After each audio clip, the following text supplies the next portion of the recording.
still remember the day I grabbed Hollow Knight Voidheart Edition on PS4. It was on sale. I didn't expect much. The screenshots had a style that pulled me in, so I took a chance.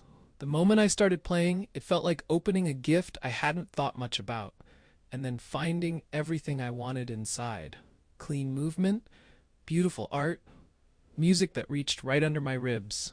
I couldn't put the controller down. At work, I'd count the hours until I could get home and play again. That's the feeling I'm chasing with Silksong, and it's why the hype around it doesn't feel fake to me. It feels earned. You can see that energy everywhere right now. The first Hollow Knight keeps setting new player highs because people are sharpening their skills, finally trying it for the first time, or catching up on the story. I get it. I'm doing the same thing. And that brings us to today's question. Not as a showdown, but as a celebration. Can Hollow Knight Silksong become the next big moment like Clair Obscur Expedition 33 on its own terms? Here's what they share that really matters. Both have a strong identity you can feel in a single frame.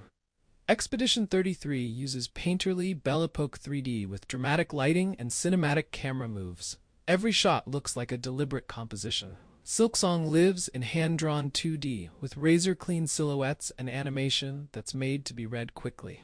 Different tools, same intention. Clarity with personality. The music leads the heart in both. Expedition 33 swells with full orchestra and those hold-your-breath moments. Silksong, with Christopher Larkin returning, keeps things lyrical and focused. Strings and piano that leave space for your timing, then bloom when it counts. Neither soundtrack just sits behind the game. They both steer the way scenes and battles land. And both worlds feel alive. Expedition 33 gives you ornate avenues, velvet shadows, and gold trim, theatrical spaces that invite you to feel something. Silksong moves through Farloom, mossy grottos, coral forests, gilded cities, misted moors, stitched into one long climb. You don't need a lore dump to understand the tone. The art does the talking. So why might Silksong be the next big moment?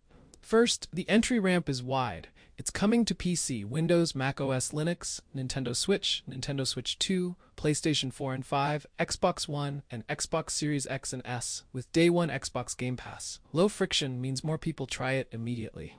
Expedition 33 showed how powerful that is for awareness.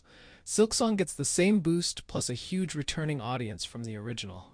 Second, the community is already warm. Every Silksong update sends players back to Hollow Knight to practice routes, review boss reads, or revisit the story. That loop means launch week doesn't start cold. It starts with people ready to talk, share clips, and help each other. Third, it's built for watchability. Readable silhouettes, fair telegraphs, tight, satisfying combat. Even if someone's never played a Metroidvania, they can watch a short clip and understand what happened. Expedition 33 gave us, wow, look at that scene. Silksong adds, watch me nail this pattern. Both types of moments travel well on social, just in different flavors. And Silksong looks like it will have serious legs. We're talking a new quest system, craftable tools, silken abilities, and 150 plus new foes, with Silk Soul mode after you finish for a tougher remix. That's months of guides, boss breakdowns, no-hit attempts, route optimizations, discovery videos, and soundtrack covers. It's a content engine that keeps giving. Underneath all of that is something you can feel. Care. Hand-drawn clarity, clean FX, a score that leaves room for your hands. It respects your time, your eyes, and your effort. Games like that tend to stick because they're designed to let you grow. Let's connect this back to the way hype actually moves.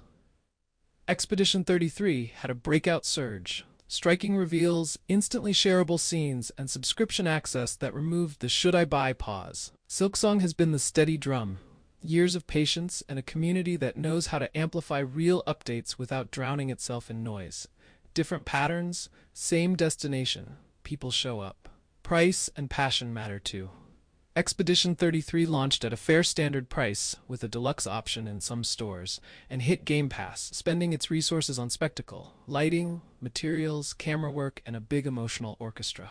Silksong's MSRP hasn't been posted publicly yet, but it's day one on Game Pass, and its spend shows up in polish. Animation frames, encounter design, the elegance of layouts. Different departments, same outcome. You feel the love on screen. So, will Silksong match or outpace Expedition 33 in player count and maybe sales? Player numbers look set to be huge. Wide platforms, day one subscription access, and a beloved predecessor that keeps pulling new people in. Sales are harder to predict without price and reviews in hand, but the interest is already here. If it lands as cleanly as it looks, word of mouth will take care of the rest. Most important, this isn't about picking a side. If you want grand drama, Expedition 33 is velvet curtains and gold trim. If you want precision joy, Silksong is clean lines and perfect timing. You can love both. The scene is healthier because they both exist. That's why my first story mattered. I didn't expect Hollow Knight to grab me the way it did, but once it clicked, it felt like finding exactly what I'd been missing. That same spark, the one that kept me thinking about the game at work, the one that made the music stick with me, is what I feel building around Silksong. Not empty noise. Real excitement for something carefully made. If this resonated, drop a like, subscribe to Kanelogic, and tell me your call. Does Silksong blow up in week 1 or build steady across the first month? I'll pin top comments and bring fresh data in the next update.